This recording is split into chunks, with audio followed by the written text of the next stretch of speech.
1% of dudes rapping, they ain't nice as me. 98% ain't live the same type of life as me. The judge gave me life and then they sent me where the life is be. That level 4 with depth and vice, the type of stuff they like to see. Two choices, fight or flee. I refuse to die a chump. I never been a mark, but damn, it's scary when that riot jump. I seen dudes cry, get punked, and some sexually brutalized. Knew a dude who lost his life and he was only doing 5 year-long racial fights when homie all you do is ride. Lonely days and nights up in a hole causing suicide. From the moment you arrive, you see the Mexican mafia, AB skinheads with big giant swastikas, pro-black philosophers, the BGF, the Kumi, and Muslims who will murk you from the nation to the Sunni. That MS was loony, quick to ride up on they rival. Even Christians went to church, hide knives up in they Bible. Political and tribal, the Crips and Damus, the Long Beach, the Hubs and the Dubs and the Grooves, the IE, the Bakersfield, the Dago Pyrus, the Hustlers quick to roll, the gangsters don't move, whatever. So yeah, okay, I got another Montana story, you guys. I keep getting requests for more Montana stories, so I'm gonna tell you guys one. Now, initially, I was a little reluctant to tell this particular story, and at the end, you will see why. I don't even quite know what I'm gonna name it yet. But if you're new to the channel, go to my YouTube playlist, scroll down to Montana stories, and you will see I have a lot of hilarious Montana stories. So around 1989, I started going to the city of Billings, Montana. Now, I had some cousins who lived out there, and periodically they would come back down to California, you know, to visit or whatever. So on this particular time, they came down in 89 for Thanksgiving. So we had Thanksgiving at my grandma's house. And then, of course, you know, they was asking me, hey, chill, man, why don't you come back? You ain't doing nothing out here.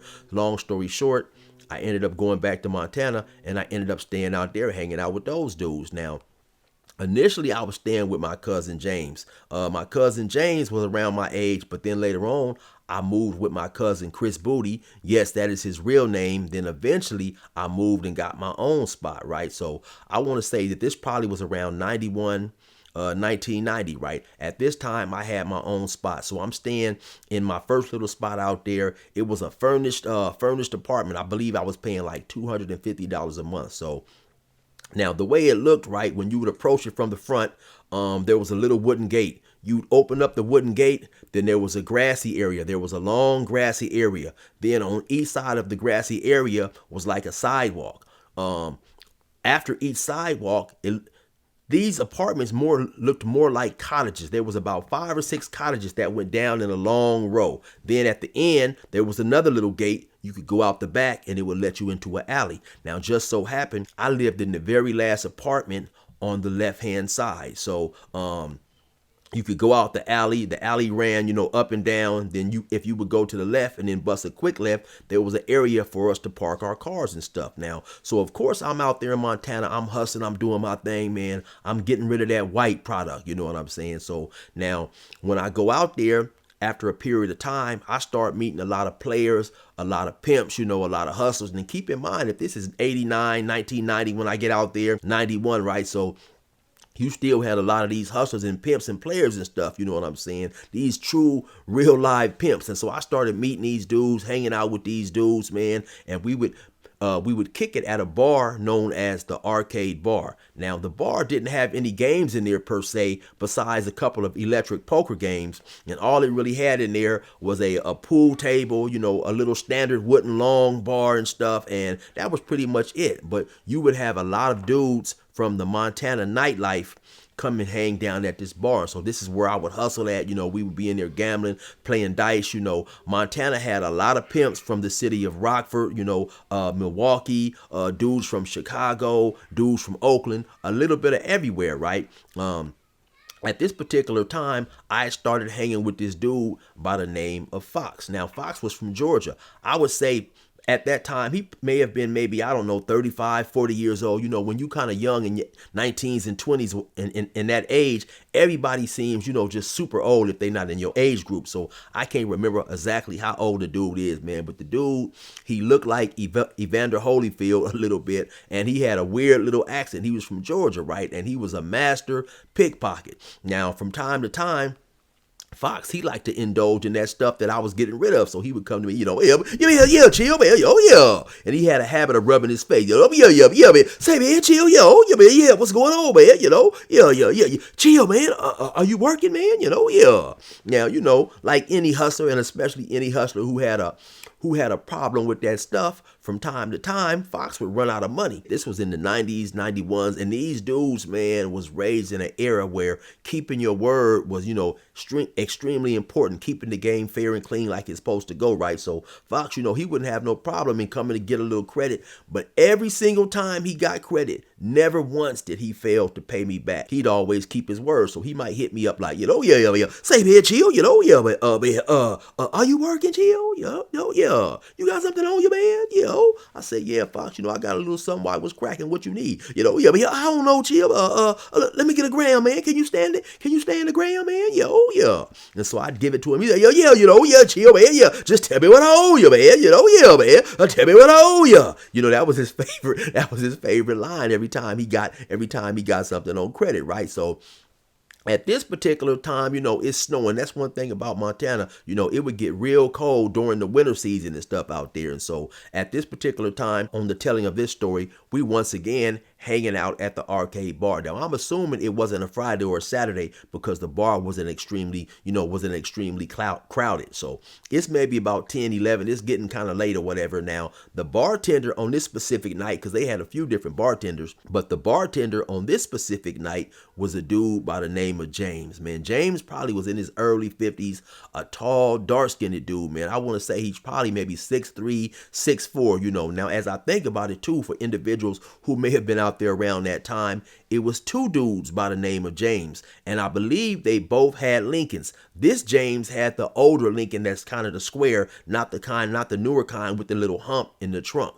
So, and this is the only James, of course, that worked at the arcade bar, his real name, right? So now, while James is in there, it's late night, you know what I'm saying? He doing his thing. James also had a tendency while he was working and at other times to get pretty drunk, right? And so we up in there chilling. James's girlfriend is up in there at the time too. Now James is a black dude, but his girlfriend is a Indian lady, a pretty big fat Indian lady. I can see her face clear as day. I just cannot remember her name. So now, like I said, I had took to imitating and talking like Fox. There was another dude out there, a good partner of mine from Oakland by the name of D. And this was around the time Michael Jordan was real popular too. And they had that, Michael Jordan had that song, I want to be like Mike. I want to be like Mike, or that commercial or whatever. And so we were saying, fuck Mike, man. We want to be like Fox, and we would be imitating and talking like him and so on and so forth.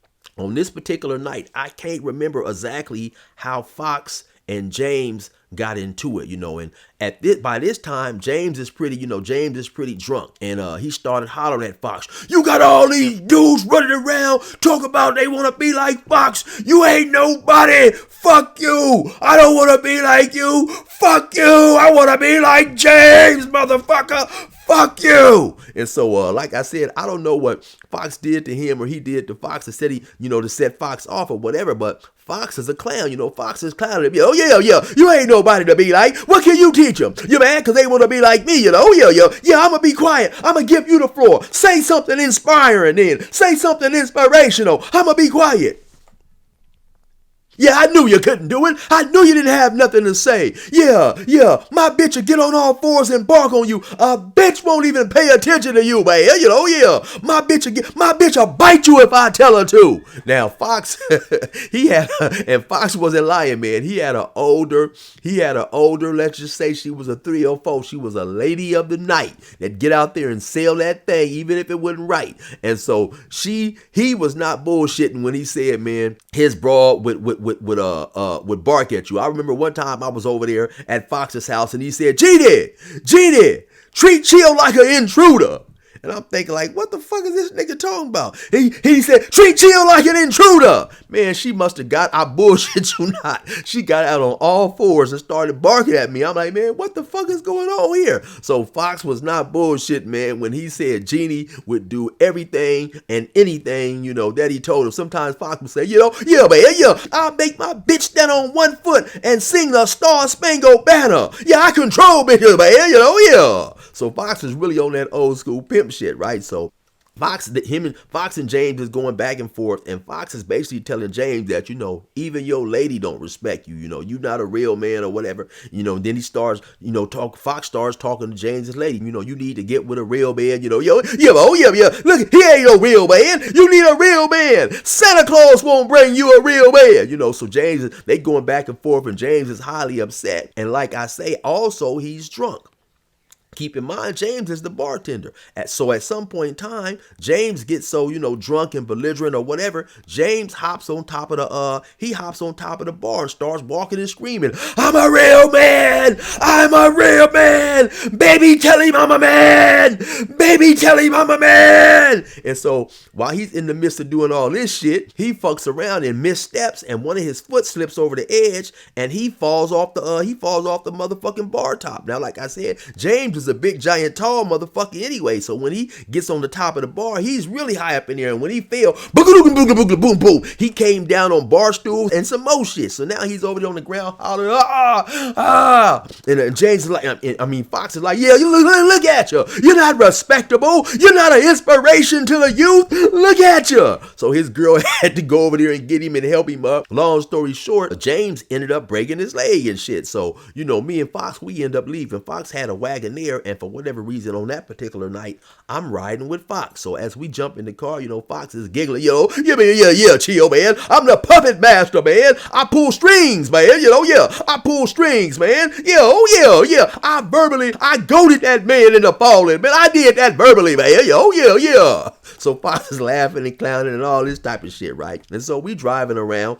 After a period of us driving around, I think we may have hit another bar or two or whatever. I told Fox, hey, man, take me to the house. It was getting kind of late or whatever. So, we pulled up to the house. He like, yeah, chill, man, chill. Now I already know what's coming, right? Say, man, chill. You got any of that stuff on you, man? Yeah. What you got, chill? So I tell him, I got some stuff. Like, what's up? What you need? So this time, Fox pulls out some bread. Like I say, from time to time, he wouldn't always ask for no credit. From time to time, he'd buy stuff too or whatever. So this time, he pulls out some money. I give him whatever he asked for. He going about his way. I going up in the house. So I go up in the house, get me some little crackers and snacks or whatever it is, I was doing at the time, some juice, and I sit down and I start watching a movie or whatever I was up in there doing. Maybe about 30 or 40 minutes later, I hear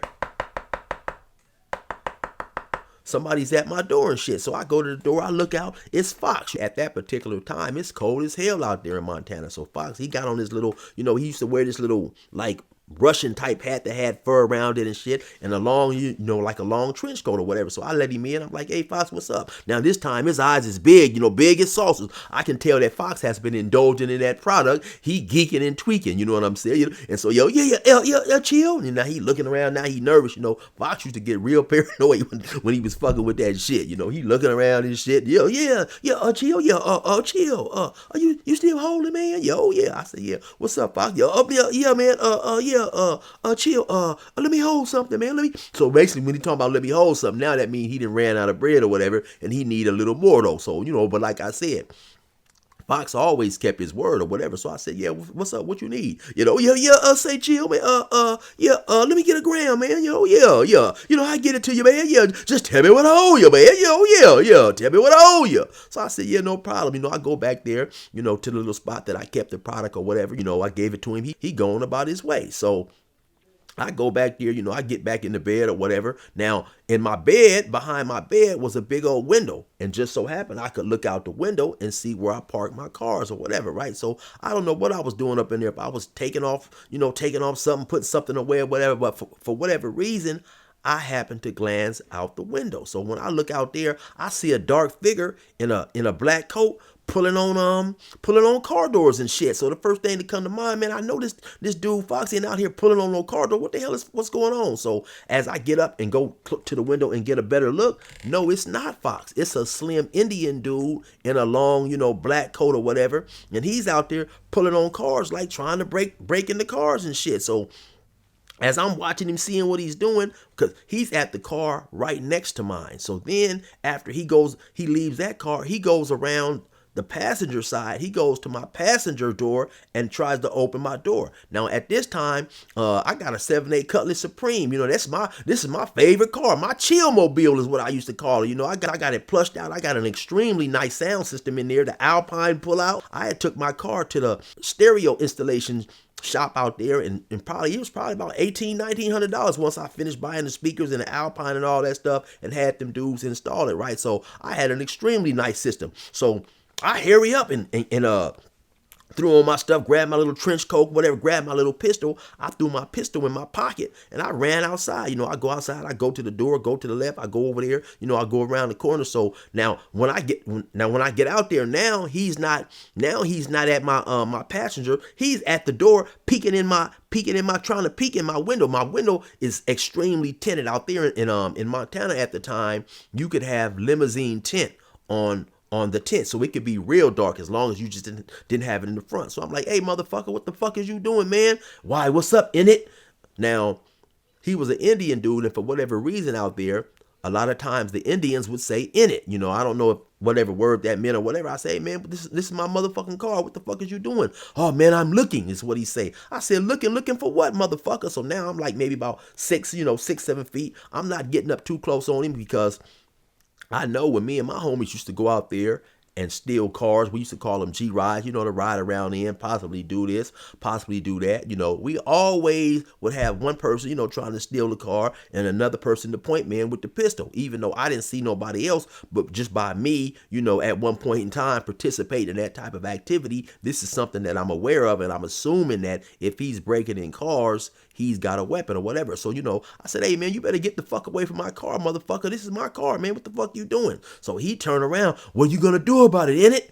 And this dude reaches in his pocket or wherever, from somewhere. This dude pulls out a big old giant knife, man, with a big old long silver blade. So when he do that, I take a quick step back because I already got my hand on my gun. I pull my gun out. I'm aiming it for his stomach. I'm fit to shoot the dude in the stomach, right?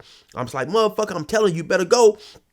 So he said, hey, you ain't gonna do, what are you gonna do? So this dude, crazy motherfucker, he takes like a step or two toward me. So I'm getting ready to shoot him in the stomach, right? Luckily for him, maybe a day or two, a week before, I don't know how long, I had watched that movie, Another 48 Hours. I don't know if you guys remember the scene or if you saw the movie. Eddie Murphy is in the bar, you know, with the other cop dude or whatever, and they searching some dudes or whatever, and he takes a gun out of a dude's pocket. Then later on, they have a slight confrontation. He shoots the dude in the knee. So for whatever reason, that scene flashes through my mind. And so because I'm pointing the gun at his stomach, I drop the gun down and I fire. Pow! He takes a quick hop and he takes off and starts like hustling back, and he goes back the other way. He runs out to the other way, right? He runs like back towards the front of the apartments, because we're on the side, right?